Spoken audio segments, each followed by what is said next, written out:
What's up and welcome back. Today we're going to be talking about how our Heist DLC for Red Dead Online is getting delayed, as well as some other things surrounding Red Dead Online. Come on! Let's get better! I'm Bandit Barney, bringing you everything you need to know about Red Dead 2 and Red Dead Online. Yesterday, as you know, the shareholders call with Take-Two happened, and Strauss went through a bunch of different things talking about how things are going and where we're going in the future. He's the CEO of Take-Two. Along with their stock dropped 13%.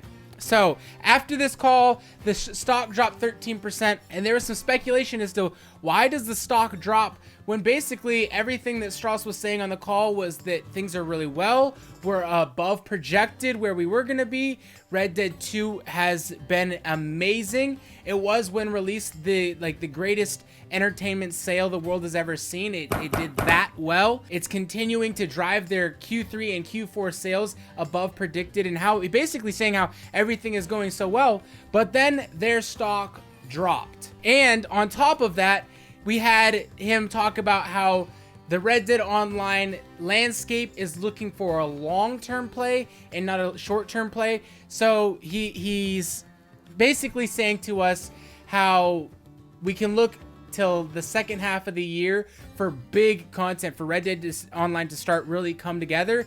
And then in 2020 is when it's going to start hitting full stride. Still, we're probably going to get an update soon, but there's a lot of things pointing to why that update isn't going to be a big Heist DLC and rather something more cosmetic. And this is related to why the stock plummeted.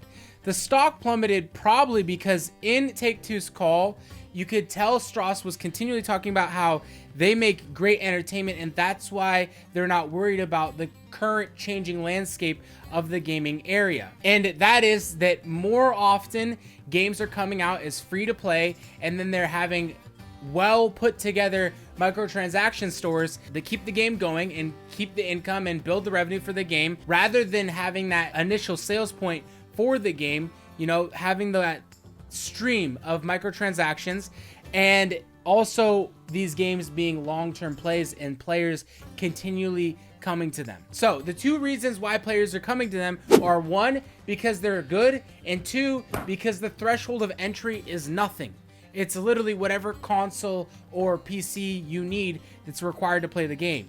Other than that, there's no threshold for entry. Games like Red Dead 2 and Red Dead Online, the threshold for entry is $60. Since it's a higher threshold, it's less likely that players are either, one, gonna jump onto it initially, or two, after hearing about it from other friends, they're gonna feel there's a harder, you need a bigger sales point to get those players on board, whereas when it's free to play, you don't need that sales point. We see the gaming industry moving in this direction with all these free to play and well put together microtransaction stores. Red Dead Online doesn't have either of those. It's not free to play, and I mean, and we say it's free because you didn't pay extra for it, but you cannot play Red Dead Online without paying money for Red Dead 2. You just can't do that. In a way, it's extra free to play once you have Red Dead 2, but it's not in its essence free to play. Number two, the microtransaction store is not put together well. It's not put together well. It's essentially the same kind of store that GTA had in place. Now, GTA's was more all-encompassing because you bought shark cards, which just gave you cash. In Red Dead Online, you're buying gold bars instead of actually buying cash, which is also an in-game currency. In a sense, it has none of the things that we've seen in successful microtransaction stores right now. It doesn't have those, which are, we look at Fortnite, which is, as of right now, the most successful microtransaction store, where there's a ton of different skins, and you can access those skins by paying for V-Bucks and then getting those skins. You can buy gold bars and then buy things inside the game with those gold bars. You can buy clothes. You can buy other things as well. Almost everything you can buy with cash, you can buy with gold bars. But the thing is we are extremely limited on what those things are to buy. The other form of successful microtransaction stores are loot boxes. Now, this is something that Michael Condrey, I think, introduced with the Call of Duty series a while back, And Overwatch has it, the new game Apex Legends has it. Essentially, you buy loot boxes that are going to give you a random number of things, and that's how you get your different looking clothing and accessories and whatnot. So what does this have to do with a DLC getting delayed though? Well, we see here Take-Two stock drop because shareholders aren't happy about their inability to see the gaming landscape change. And whether Strauss believes, whether they're looking at it as an inability or from Strauss's standpoint that they have done so well doing what they're doing, why change? And there is some validity to that because Take-Two, with their Rockstar games, Red Dead and GTA, come out with some really great games. So there's some validity to that.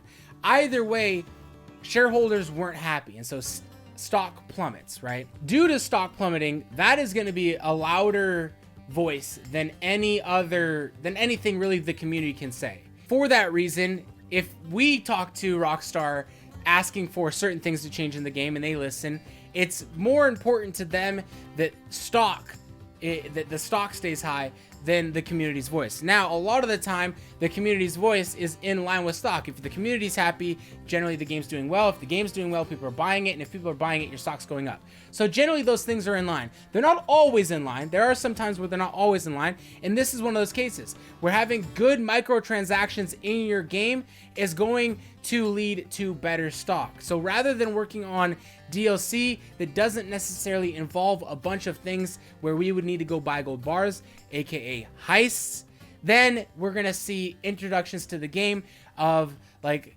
properties. So let's say properties probably come sooner, wagons will come sooner, things that where players are gonna access the microtransaction store to use are gonna be prioritized over just flat out content updates like heists or more story missions. Not to say that those aren't going to be done, because it is essential to keep a core entertainment value in your IP or your title in order to get those players to want to buy those microtransactions. But that because of the stock and the call going the way it did, and essentially it went really, really well. Everything on their side was good, except for every time that they talked about how they were dealing with the current gaming landscape and a bunch of developers coming out with free-to-play games. Every time that question came up or was spoken upon, the answer was always that what we do works because we do it well. And that can be a good answer. It can also be an answer that just leads you to nowhere. Rather than adapting while you're at the top into a new direction, instead, you're keeping yourself, you're saying, we're at the top, we're doing things better than anyone else, we're making great games, and other players can't keep up. This is still working for us, let's keep doing it. What happens is it gets to a point where someone else does it better the new way, and all of a sudden, you go from the top of the heap to the bottom of the heap. We see this happening right now, not in dethroning, but you see Fortnite has been out for a while now, and it's been the king of the throne for a year plus. People really enjoy it, but there's been some community outrage from like streamers and whatnot, and some larger voices in the community. And then all of a sudden you see this game Apex Legends that has done no marketing at all, but comes out with all the boxes checked. Free to play, runs smoothly, has a good microtransaction store. All of a sudden, all they do is pay influencers, play our game one day. You know, they organized it well, got all these influencers to play the game one day. Influencers enjoy it. And then the next day, they get free promotion because those influencers that tried it yesterday want to play it again. On top of that, it's free to play. Everyone can join. It's ready to go, runs smoothly. And so they hit the market really strong with their boxes checked. Red Dead Online didn't hit the market strong. So now they're going to go back and try and start checking those boxes. For stockholders, the question is it more important to get a good microtransaction store, or is it more important to have a smooth running game that players enjoy? I think, in my opinion, for the long term, the smooth running game is very, very important. I don't know what the finances are in the background though, so I couldn't tell you, you know, the microtransaction store is bringing this much money and that's adequate in order to fund, you know, the research departments that we want to be working on to find out what we're going to bring next, and then the dev teams to start putting that into action. Or if it's, hey, we need to focus on microtransactions, otherwise we're not going to get to the point where we have good content. So that's up in the air. The stock is showing that they want a better microtransaction store. That's what the stock's showing right now. And that's why it's a very good possibility that things like extended content that's playable and not necessarily buyable is going to be something we see inside. It's going to be something that we don't see inside Red Dead Online first. First, we might see some of that buyable things. Now, that may mean that they go in the direction of having heists, and then you can do them like, let's say like once a week or 3 times a week, or there's a limit on it, and then you can buy being able to do them more often. But that would involve a really construed way of rewarding players for completing heists. I don't think it would be the right way to go. But as far as adding content and keeping microtransaction store linked to it directly, you're probably going to look at something that's a once a week playable that you can pay to play more often, or things of that sort. I don't know if that's the best way to go about making microtransaction store. This is for up to Rockstar to figure out what balance do we need to make Take-Two happy. What balance do we need going forward to make Take-Two happy? Clearly, you're not happy as a company when you have a shareholder call and your stock drops by 13%. That's a no-no. That's a really bad thing. You don't want that happening. That's millions and millions of dollars being lost. So having the focus be in this new trend of having good microtransaction stores and free-to-play. We already missed the free-to-play boat, but good content and microtransactions are what keep things floating for the games that are in the industry leaders for the new direction that gaming is going. Something that it seems Rockstar has missed out on. Let me know how you guys think or feel about this in the comments down below, as well as what's your opinion on why the stock dropped. Thank you for stopping by. I'm Bandit Barney. Appreciate you. And until the next time, we'll catch you later.